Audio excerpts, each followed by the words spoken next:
Kinpanindugan naman ni Mr. Elmer Foro, Secretary General sa Bayan-Panay, nga yara sa puwansa sa mga pumuluyo nakasandig ang pag-angkon sa hustisya sa nagkakatabong nga korapsyon. Suno kay Foro, kapan-kapanon lang ini kagadeglohon sa mga ahensya nga nagapregahan sa investigasyon. Bangod kontrolado man ini gihapon sang presidente.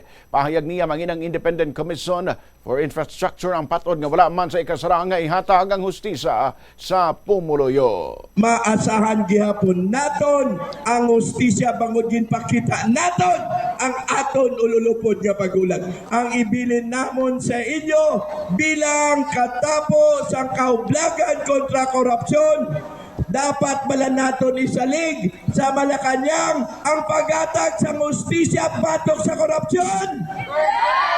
Dapat pala nato isalig sa Vice Presidente nga magabulos kuno para maghatag sa hustisya sa korupsyon.